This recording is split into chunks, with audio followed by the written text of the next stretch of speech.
Spent 3 years chasing clearance, thought the hard part was done. FDA approval in hand, ready to run. Pitched to physicians, showed the clinical proof. They loved every slide, said we're breaking through. But deals wouldn't close, pilots wouldn't convert.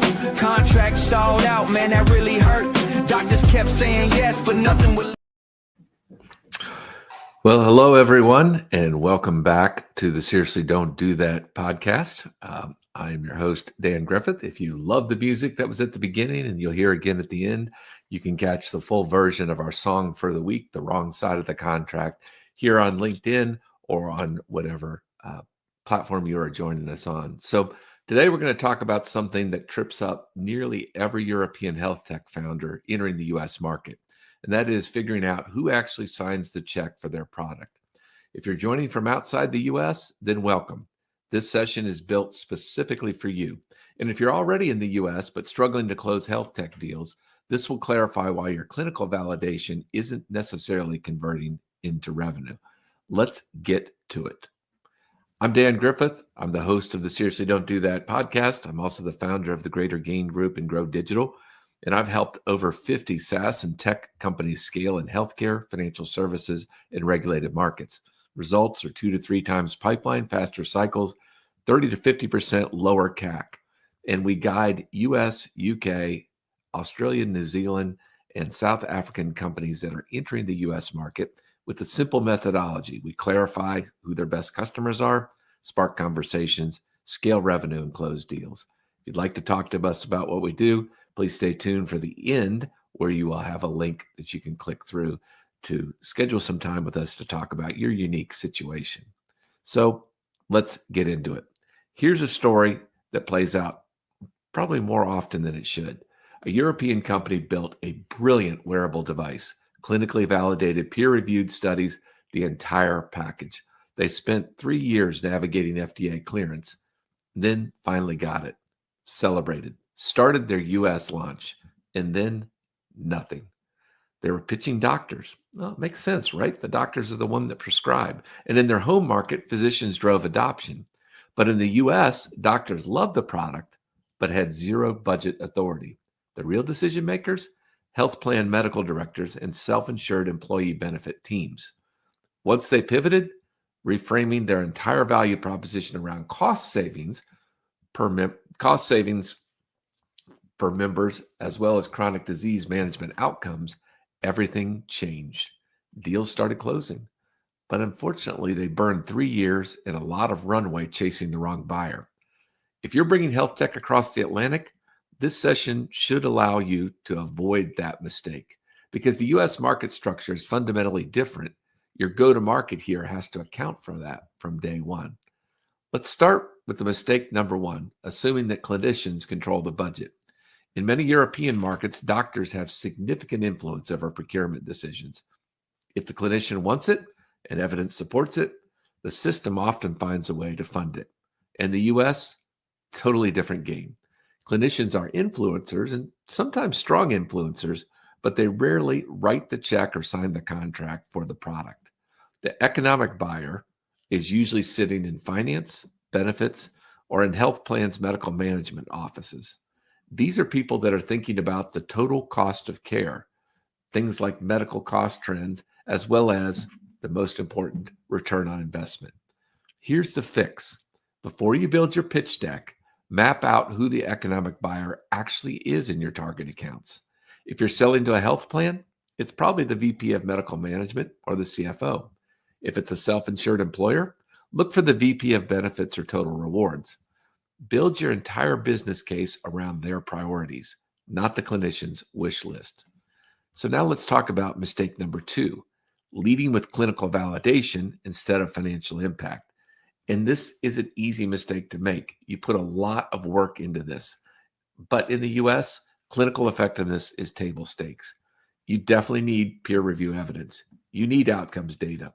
Nobody's buying health tech in the US without that piece.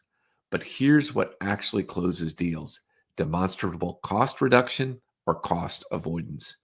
Your buyer wants to know, what's the savings per member per month? How much does this reduce emergency room utilization? What does this do to our admission rates and readmission rates? Can you show me a 3-year ROI model? I've seen founders walk into meetings with beautiful slide decks about patient outcomes and clinical endpoints. Seriously, it looks very impressive. But when you look at the CFO, he oftentimes looks bored when he's looking at these slides. That's because the CFO is doing math in their head about whether your solution moves their medical cost trend by 50 basis points. Here's the fix. Reframe your entire value proposition around financial outcomes first, clinical outcomes second. Yes, both matter, but in the US, you lead with dollars saved, then you back it up with lives improved. If you can't answer what's the PM impact, well, then you're probably wasting your time. And you need to do it in the first 5 minutes of your conversation, because if you can't, you're probably not ready to sell here. All right, let's look at mistake number 3, which is treating the US healthcare market like it is one market. I get it. It's a huge market, much larger than probably where you're coming from. However, in my mind, it's not just one market. This has nothing to do with geography, because you could make the case there's 50 geographical markets. I'm talking more about, I'll say, verticals, but I would make the case that it's 5 different markets at least, each with different buyer motivations. So you have commercial health plans. Well, commercial health plans, the medical cost trend is very important. They're all about cost containment and cost control. Second would be self-insured employers. There are over 23,000 companies that pay their own medical bills without the help of insurance. Their costs also drive the conversation. So they want to know the total cost of care, and does it contribute to employee productivity? They also look very seriously at managing chronic conditions. Third, the normal market you would think of, provider systems. Again, they are concerned about clinical effectiveness, but also about reimbursement and quality of care, or value-based contracts. The fourth could potentially be other tech companies in the space. If your solution helps them deliver their core proposition better or quicker, or enhances their revenue stream, that can be gold in the US market. The fifth is government payers. Again, not as high a percentage of the market as it is in potentially your home market, but there are still Medicare, Medicaid, VA. They're mostly concerned about compliance and population health. So the fix is segment your approach. Don't try to be everything to everyone. Now, you can make an experiment and look in a couple of these different markets, but at some point you have to tie down to 1 or 2 and message directly to those buyers. Not saying that you can't go after those other segments, but figure out what lane you're going to swim in and swim in it. So I want to leave you with this quote. In US health tech, the payer is often the real customer, which we would consider the payer to be an insurance company. As I mentioned before, about 2/3 of Americans are on private insurance. That means that market is huge.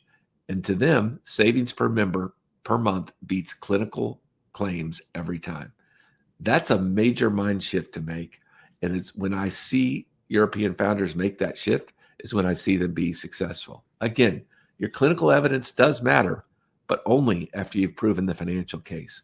Get comfortable speaking the language of cost savings, utilization reduction, and population health economics. That's what gets deals across the finish line. All right, so let's bring it home. If you're entering the US health tech market, here's your process. Number 1, diagnose. Figure out who actually controls the budget in your target accounts. These are the persons that write the check for your product or service, or approve writing that check. Not who loves your product, but who signs the contract. Secondly, design. Build a business case around financial outcomes. Lead with ROI, back it up with clinical evidence. Third, enable. Train your team to speak the language of US payers. This isn't the National Health Service. This isn't public tender processes. This is a market where financial impact drives decisions. Next week, we're going to talk about something painful: how European founders waste $500,000 or more trying to break into the US market. It's not because they're reckless. It's because they're funding the wrong things in the wrong order. And be sure not to miss out on our 2 bonus sessions this month. I'll be doing a session with my co-founder at Grow Digital, Ben Griffith, on seriously don't wing it at trade shows. That's where we're going to give you practical advice on how to run a trade show and how to walk away with 5 to 10 deals from every show that you do. The second, seriously don't skip your back office setup. I'll be doing that with Sims Toulos from Amesto Global. She's going to be talking about what you need to do to set up your back office in the US for success. If you're ready for the US market, then book some time with me. We have what we call our market ready assessment. It's a 30-minute diagnostic conversation. Really no pitch, just clarity on what's working hard and what needs to be fixed before you scale. And with that, I'll leave you this week and wish you a great week and look forward to talking with you soon. Thanks for joining. You're selling to the right side of the contract. Financial impact backed by clinical facts. Know who signs the deal before you make the pitch. That's the move, that's the switch. Validate your ICD before you launch the play. Otherwise you're learning lessons the expensive way. US market entry, get the foundation right. Wrong buyers are dead end, right buyers taking flight. Taking flight.